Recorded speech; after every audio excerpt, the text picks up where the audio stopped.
What is going on, fellow nerds? Brian and Jake here for Apocaflix Movies, and we are here for the fourth installment of Nerd Nation, and we are here to talk about a few things, including Titans, the new season that is coming out, and of course, we've heard rumbles of a villain in the Marvel phases coming up, who we thought it was going to be and who may or may not be the replacement. So, how you doing, Jake? I know you're very excited to talk about a few of these things. Yeah, I'm good. Well, a few things. You mean all things? Because there's only two. Yeah, pretty much. Few things. Yeah. No, I'm good. I haven't been on Nerd Nation in a while, and so I'm excited to talk some comic book stuff. We talk about it every day in our lives, and we see each other quite often with outside activities, outside of movies and stuff, and so it's always a topic of conversation, and to kind of make it formal and put it up on the podcast is always a good time. So yeah, and I'm not 100% sure if only you and I have watched Titans. Yes, yes, it is just you and I. Which Jacob. Is shocking to me that Geo hasn't, if that's true. Well, it's hard because of it's a subscription fee. Unfortunately, that's true. That is true. You need to put it up on you gotta pay for it like Netflix or anything like that, or CBS All Access or whatever. And that unfortunately, not a lot of people want to do that because you would only be paying for one show, and that may change in the coming future because of HBO Now, which includes all the Warner Brothers stuff, and I believe it's still undecided if it does include the DC stuff or if they're going to move everything over and kind of switch it. But for now, even though people want to watch it and they're hardcore fans, it's tough to commit to something for just one show. Yeah, but I mean, I would say you and I were definitely pleasantly surprised by the show. I'm not gonna say I was pleasantly surprised. I'm gonna say I was shocked. I think shocked is a better word for me, because it didn't.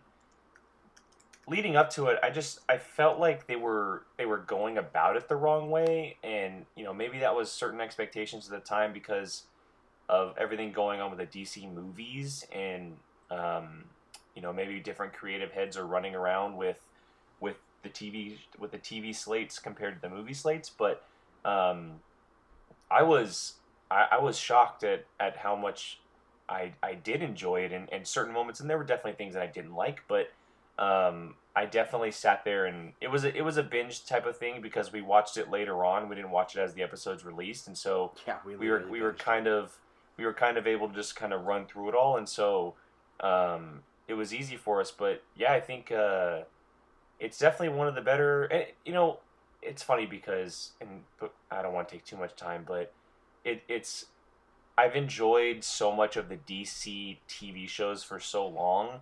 DC's always made good TV. Yes, and I've watched every single one of them except for Krypton, which is on Sci-Fi, and it just didn't really appeal to me. Yes, and it didn't really appeal to me, but you know how big of a Smallville fan I am. Like, I've watched that series plenty of times to know what happens this episode and that episode or whatever. I've been watching the Arrowverse from the very beginning. I'm one of the few people who are left as far as watching them week to week. I watch all four of them. Arrow is going to be one of my all-time favorite shows. Yeah, and Arrow's going to be one of my all-time favorite shows when it comes down to it, just because of of what they've been able to accomplish as far as a big budget TV show goes. And The Flash has had its moments. Supergirl's gotten a lot better. Legend of Tomorrow is a secret hidden gem, and Batgirl looks exciting. And so Titans is a far different breed of those type of shows because streaming service, it's a different universe. A lot of people would argue it's very, very hard R-rated, and so it's just a different kind of show. But like you said, DC, their strength has always been TV because they have the characters and the story to last over seasons, and hopefully that kind of continues. And I know you haven't watched it, or I think you may have watched an episode or two, but Doom Patrol is awesome, and it's so surprising. Yeah, a good portion of it. maybe half the season. It's like DC's Guardians of the Galaxy right now, where you wouldn't be surprised at these things that are happening with the show, but you're really, really enjoying them, you know? Yeah, I mean, it's like we said, DC has always made good TV shows, animated and not live action, if you will, because in the I don't want to say 90s, but like maybe like late 90s, early 2000s, like they were huge in the animation too. Well, yeah. So like, you have the Batman animated series, which is considered one of the best Batmans to ever hit the screen. Yep. You have the Batman Beyond, and which may or may not be coming back. We've been hearing whispers about that for a while. Yes, and you also have something that just recently came back, but you have Young Justice, which Young Justice a lot of people enjoy. Yeah, and there's a bunch of other little spin-offs to things too. Even the Teen Titans Go, like the Cartoon Network, and that's been going on forever. And they just got a movie last year. Yeah, they had a movie. So DC definitely knows how to do TV.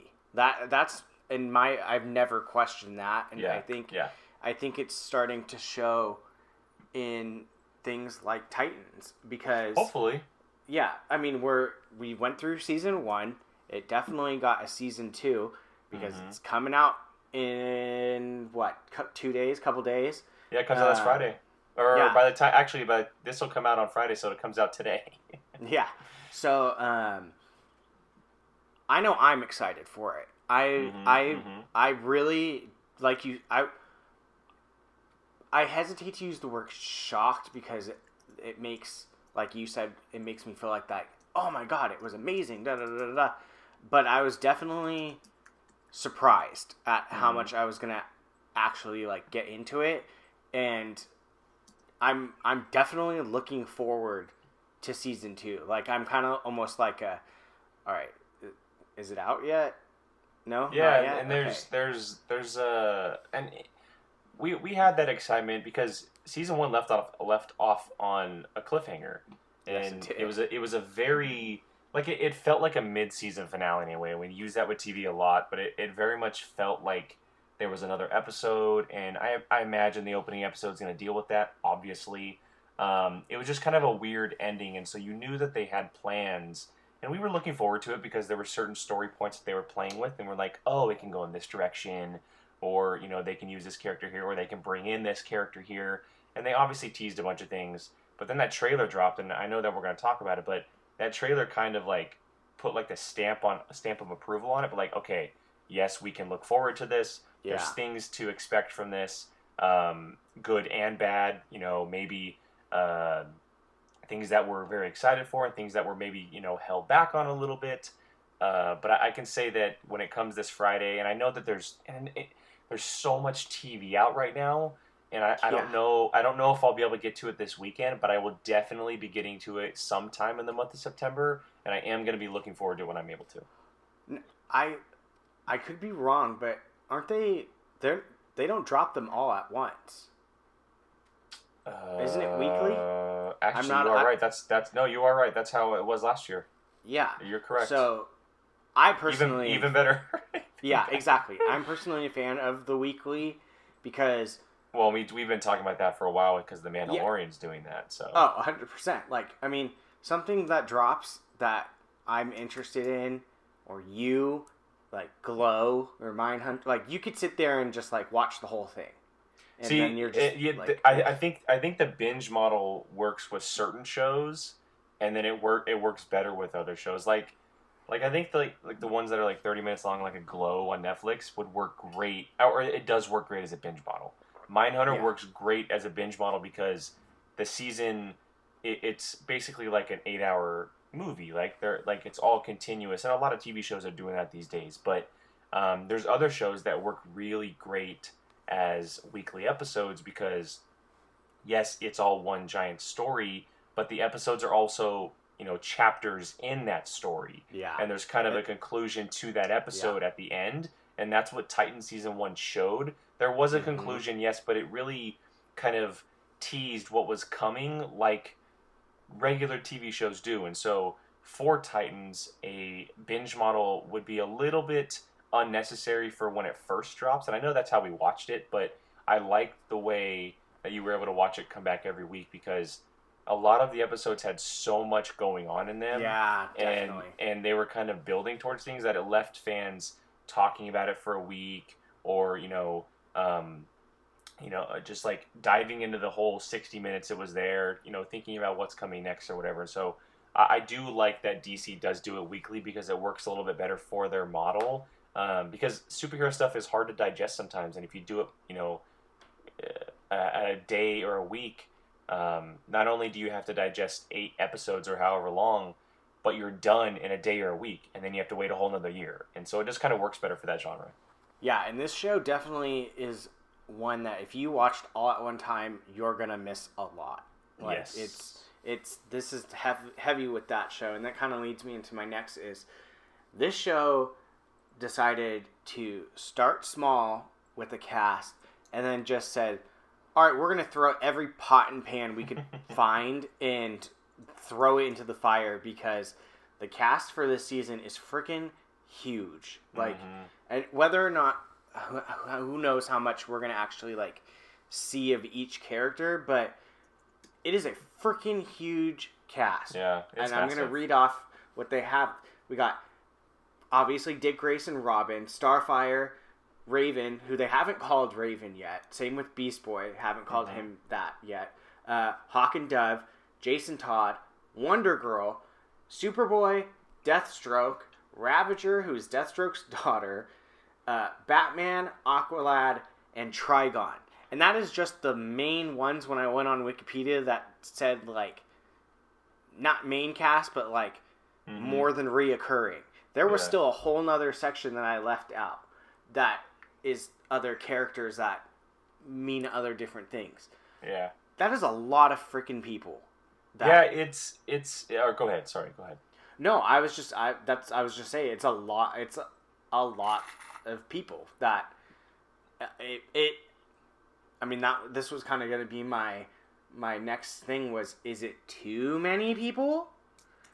This is the interesting, because I guess it's not really an interesting thing, but we also have to keep in mind that this is a superhero show. And there are a lot of times where this kind of cast gets announced, and then they only show this character in this episode, or this character has a 2-episode arc that sets up something for the future, or something along that line, which I do believe that that's probably going to be the case.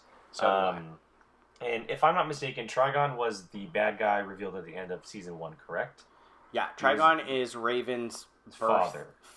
Okay, yes. So he'll definitely play into this. Wonder Girl, we know, is going to play into this.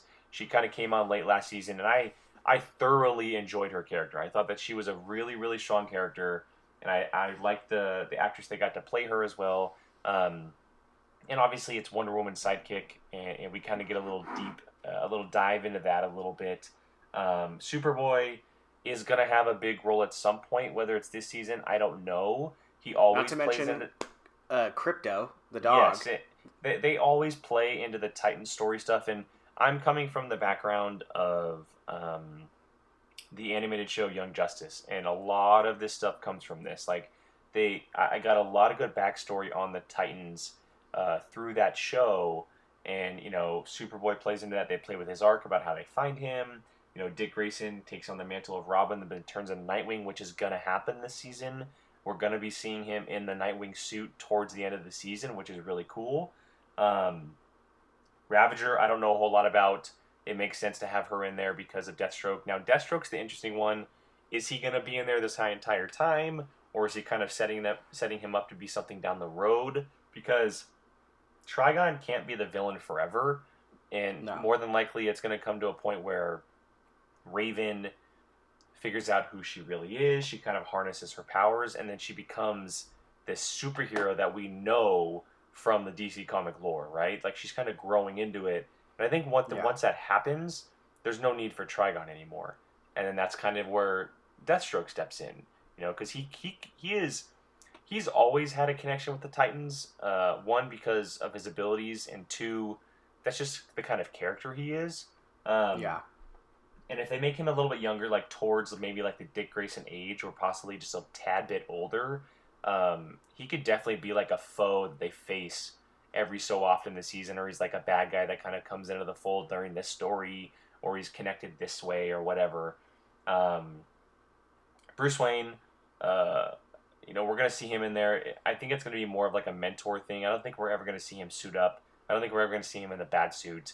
I think we're going to see him in the background talking to Dick Grayson a little bit, maybe teaching him some things. Maybe Dick Grayson has kind of gotten over this little petty, thing he has with him about, growing up and how he hates, that he was, Batman's sidekick, and he wants to get out of his shadow, and he kind of grew out of that phase, and maybe he's trying to learn something because he knows that Batman's the leader of the Justice League. Like, that's who you should go to if you want advice. I think he's going to be used in flashbacks. That I think that's too, and I don't necessarily know if we'll see him in the Batsuit, but I do know for a fact. No. I think that it'll probably be 100% Bruce Wayne, and I'm totally okay with that. There's enough Batman everywhere. Like, I don't need to see him in the Batsuit. I forget the actor's name, but he's the dude from Game of Thrones. He's Jorah from Game of Thrones. It's Ian Glenn. Ian Glenn. So, and he's Ian awesome. Glenn. Like, I think he's such a good choice for an older Batman. Like, 100%. It's so cool, but I do think that it'll just be straight Bruce Wayne, and it'll be kind of more like a mentor advice type of role. I want more Hawk and Dove, and so that they're on there, cool. I want to see more of them because we were underwhelmed with them last season. There wasn't a whole lot of them, and then obviously Jason Todd's going to be in there, right? It's going to be there's going to be a real team formed at the end of this season. I think that like after this season, it's going to be like going for like a legit superhero team going into season 3, and it'll probably consist of Nightwing, which is Dick Grayson, Jason Todd, and you have Robin, you have Raven, you have Starfire, you have Beast Boy, and then possibly a little bit of Hawk and Dove. I'm not 100% sure. And Superboy, obviously, but Superboy just always seems like the outcast, the one that kind of is hard to include in the things because of his powers. He's too perfect for them.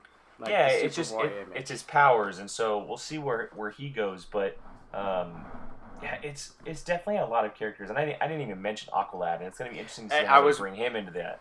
I was going to say something if you didn't bring. No, go ahead. Go ahead. No, well, I've heard nothing about his character. I heard, Aqualad's going to be in it. That was pretty much it. I've heard stuff about pretty much like every other character. We've met Wonder Girl. Superboy's got his time to shine. Everyone, Superboy's going to be in it. Deathstroke, Batman. Then there's just kind of Aqualad.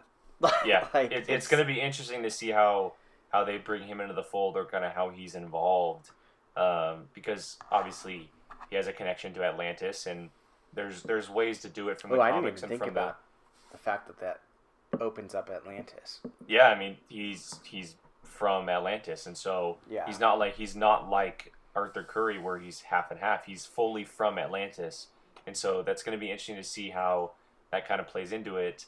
And if I'm not mistaken, and I could be way off base on this, but I believe that there was either a comic book or maybe it was in Young Justice where Aqualad was actually Black Manta's son.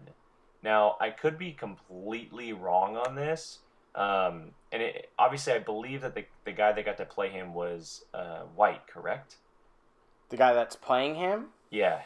Yeah, I think so it won't play into the Black Manta thing, but there was a storyline of that in the comic books, or possibly in Young Justice, and maybe they kind of play into that where they have a connection somehow. Maybe Black Manta's like a villain down the road, which would be really, really cool. Yeah, it's genius on their part, because I feel like this kind of having those characters opens up their characters' villains that they could 100%. Use in the future, which may or may not be the whole entire reason why they're doing it. I mean, I think they're going. Make sense. I think they're going all out, and they're like, okay, season 2, we have all these characters kind of waiting in the wings. We want to do this many seasons. Why don't we drop tidbits here? And I would not be surprised if most of these characters are popping up for maybe 1 or 2 episodes, and I would be okay with that. I would totally be okay with that. I completely agree. So yeah, we're definitely both excited about Titans season 2. From what we've seen, looks great. Um, all these new characters should be We'll interesting. we'll do What? a once we're able to watch it and kind of get through it. We'll definitely on one of the episodes of Nerd Nation we'll do a full spoiler review, kind of like we did for the boys on it, and kind of dive into it a little bit. Yeah. Um, so we're gonna move on to our next one, which is a little bit of Marvel. We obviously know that Spider-Man is still not a part of the MCU. Hopefully, we're all hoping he finds his way home. But for a while there, we had been hearing of this mysterious character, kind of first really hinted at in Ant-Man and the Wasp. Later, we heard rumors before the Spider-Man split of a character that they were trying to cast called the Benefactor, which led to the rumor that Norman Osborn was going to be the big bad of the next couple of phases of the MCU, which would have made sense the way that Spider-Man was going, taking the lead of the series. But now that Spider-Man's not a part of it, people are wondering if things are going to have to get shifted around, which is leading people to heavily speculate, and rumor has it that instead of Norman Osborn, we're going to be moving on to Doctor Doom, which we all know Disney now owns the rights to Fantastic Four, so it is completely in the wheelhouse for them to do that. And then I know you know his name. It's slipping my mind right now. The creator of Legion, Noah Hawley. Noah Hawley was even supposedly had made a script or making a script for a Doctor Doom movie before they even purchased it. Disney bought out Fox and got the rights back to the Fantastic Four. So what we're gonna kind of go around right now is whether or not we think that Doctor Doom is going to be the replacement, whether we think it's a good idea, not so much. For me, I'm extremely disappointed if Norman Osborn was going to be this new big bad, because I think it would have been awesome the way they were going with things. It would have been different than what we've seen as far as the original Norman Osborn, because Harry doesn't exist right now. We've never met a character of Harry Osborn, so they would have had to change the story a little bit. And I mean, we've had this rich, as they've called it, benefactor floating around, supposedly, kind of getting subtle hints. Like I said in Ant-Man and the Wasp, Walter Goggins' character was always trying to get his hands on stuff for his boss and whatnot. But yeah, it's a bummer if this is true. But what do you think about if, Jake, they do end up switching it and putting Doctor Doom as your potential big bad for the next couple phases? This obviously this is all going off of our speculation and us kind of diving into the comics and being like, okay, who can really be a benefactor when it comes to Marvel Comics? And obviously Norman Osborn has always been a leading contender. And there's been a few options we could talk about, but if they were ever gonna do one, he was always the guy, because he was never portrayed as menacing as he is in the comics in the Spider-Man movies. And so it always made sense. And you had mentioned that Spider-Man was kind of going to be this guy who led the next phases of the MCU with a couple other characters, and so it just kind of all fit. If that was actually the plan, would I have loved to have seen that? Hell yeah! I mean, that would have been awesome. And you get someone, some big time actor to play him and commit to this role and be menacing and like run this like underground style criminal thing where he's this businessman. Like, it's basically like a mullet, right? Business in the front, party in the back. Like he's running stuff upstairs, and then behind closed doors, like he's this villainous evil dude who is pulling all of the strings behind doors. That would be awesome. Now, am I upset? I'm not, because here's the big reason why. I guess you can kind of break it down into two reasons. One, he could be replaced by Doctor Doom. That's kind of the question of our topic here. Could Doctor Doom replace this character? And now that Marvel has the rights to Fantastic Four, this benefactor could easily be Doctor Doom. Victor Von Doom would be an amazing big bad for the next phases of MCU, not because it's kind of like good timing, but also because of the certain type of characters that you have to play with in the MCU now. It would be different if it was the first phase of characters, right? Like with Hulk and Thor and Iron Man, like all these like super badass characters. And there's definitely some badass characters in the now world. But he's like the perfect kind of characters to play with the certain characters we have now, specifically like Black Panther, Doctor Strange. If you bring in some of the X-Men and Fantastic Four, it kind of fits. Now, my second reason why I'm not upset about it is because now Sony can essentially take that idea and be like, oh, you guys are going to do that? We're going to build a Spider-Man universe, and we're going to make him the benefactor on our side. He's going to be the big bad pulling on the strings, and we're going to bring together our Spider-Man universe with Peter Parker, with Miles Morales, with Eddie Brock, and they're going to have to face something at some point. Maybe he does, in fact, create the Sinister Six, and he's part of it, right? Because that's always been in Sony's plans. And so I know that Sony has blown that up a few times before, but if they really are taking Spider-Man back, and they really are deciding to do things on their own, and maybe they have taken a few pointers from Marvel, this could be the time for them to really shine on their creative head and kind of show us like, okay, we know what we're doing now. You want to know why? We're going to bring you out Norman Osborne. He's going to create the Sinister Six. We're going to create a Spider-Man universe with all these different characters, and we're going to show you that, yes, you can be excited for a non-Marvel Spider-Man and come out in droves and pay money to watch these movies, and we're going to do it for a couple of years down the road.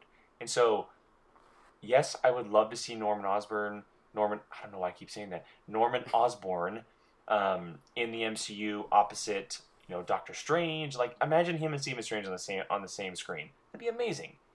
But this also opens up the door to both see Norman Osborn on one side in a separate universe and Victor Von Doom pulling the strings against the MCU characters at the same exact time. And as a comic book fan, that just gets me excited. Yeah. I agree with most that you say. I'm going to be so mad if Marvel MCU doesn't get their chance to use the Sinister Six. That has always been my favorite bad guy group since I was little. We seemed like that was maybe somewhere we could finally go in the future with the way the MCU was dropping a few characters here and there. Totally.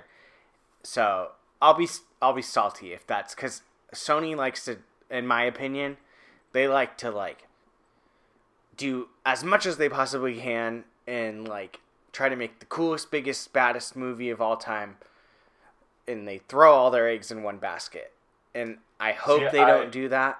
I completely agree with you on that. I think that their biggest mistake has been that in the past. Here's the big thing. Now, we've always argued since we heard about the Spider-Man stuff that Sony can't use the stories that Spider-Man has been using or whatever. They don't technically have to acknowledge those stories.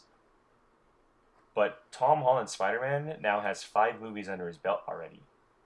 Yeah. And it's kind of a different ball game if you really think about it. They're now going into this with not just 5 Spider-Man movies, but a Venom movie, with an Into the Spider-Verse movie. They have creative minds on board like a Chris Miller and a Phil Lord who are willing to take time to kind of dive into this property and these characters. And yes, they can't use anything that the MCU established for this character, but that doesn't mean that they can't continue on. And honestly, if you really think about it, 5 movies of Spider-Man, and you can really argue that it's kind of like almost 3, granted that he was only in Civil War a little bit, He was only in Infinity War a little bit. He was only in Endgame a little bit. And so you can really say 3 full movies. After 3 full movies, a Sinister Six kind of makes sense. Like, it kind of makes sense. And here's the thing. MCU doesn't own the rights to Vulture. MCU doesn't own the rights to Mysterio. Oh, I know. Those are all of Sony's now, and they have the seeds for a Sinister Six if they really want to do that. Now, I don't see them doing that in the next movie or two because we know that they have plans for a Venom type of thing, and maybe that kind of lets them get their feet wet a little bit and kind of really figure out what they want to do and how they're going to do it by themselves. But they have the ability to really show us, okay, we've learned, we see what needs to be done, we know that we need to take the reins back a little bit, but also at the same time, Marvel has pretty much done all the dirty work for us. Now we just have to prove to our fans that we can do it ourselves. And I'm not saying they're going to do it, but there's a good chance that, look, Tom Holland is a star, right? I think there's going to be a Spider-Man movie at some point that, with him in it, that doesn't get a 90% of Rotten Tomatoes, right? There's going to be a time where that happens. If they get John Watts back to do this, though, that's a game changer, dude. Like, he knows this world. He knows his characters. And I think Sony has realized, okay, we have to let filmmakers do this. We can't put our hands in the kitchen too much. Now, if they end up doing that, they're done. Fans are not going to want to do this anymore. They're not going to want to watch Sony Spider-Man movies because they have too many hands in the kitchen. There's too many people involved. And Marvel's going to be sitting there laughing and be like, we told you, we're willing to do all of this for you and give you guys great profit, but you're not willing to do it. But if Sony proves us wrong and they knock out a Sinister Six movie, be bonkers. Yeah. I don't know. I know I've been talking your head off, but... Yeah, I don't know. I have a hard time trusting what they have. But and back to the Doctor Doom type story. Yeah, I could see it. It's a bummer to me because now I feel like, if anything, he'll be rushed into it more than he was planned. Because, like, if they need him for this role, to this character, like, they obviously, if they're filling it in, that means they might not have had something already planned for him, or like, we're gonna use him somewhere else. So that would be my only thing that would suck, in my opinion, because, like, then we couldn't have seen how it was supposed to unfold. But on the other side of things, like, he doesn't technically have to be Doctor Doom in the beginning. He can literally just be a rich Victor Von Doom. He always has been like this rich whatever. And if they want, they could even go as far as saying, like, here's this rich politician guy from this country, Latveria, and he is getting his hands into crap in the United States, and so on and so forth, mingle his way into it, and then somehow at some point maybe obviously switch the origin of, like, him being, like, connected to the Fantastic Four, and then just they are the ones that, like, intertwine with him, and he becomes their villain, essentially, like he usually does. So I mean, it's smart in a way that they have. It's lucky and smart that they have this in their back pocket, if there is, because he does have a rich story that isn't just him being the superpower guy. Like, he literally was a leader of a country and stuff like that, which that allows them to be. I mean, no one ever said the benefactor was in the United States. Like, it was never that point. Like, for what they need as this benefactor, he's going to be able to probably provide that. Yeah, and I think, going back to something that you said, that he doesn't need to be Doctor Doom right away, you're right. And the biggest problem that the previous Fantastic Four movies have had is that they've tried to rush Victor Von Doom. They've tried to give him... turns into Doctor Doom in the first movie. Yeah, well, and it's not just the first movie, but it's almost like right away. And that's something that a lot of people don't understand, and it doesn't just happen overnight. And I get that he's always been the big bad of a Fantastic Four. But the key here is that he's not going to be introduced or brought in as Victor Von Doom in a Fantastic Four movie. He's going to be brought in somewhere else, and he's going to be name dropped somewhere else. And it all comes down to Marvel. Like, Marvel has proven this for the past, 2008? It's the past 11 years that they can do this, and then they can bring characters into random spots and introduce them. Like it's the Stephen Strange thing all over again in the Winter Soldier, where they just name dropped him, and then people are like, oh my god, they just name dropped Doctor Strange, you know, and having Black Widow in an Iron Man 2 movie, or you have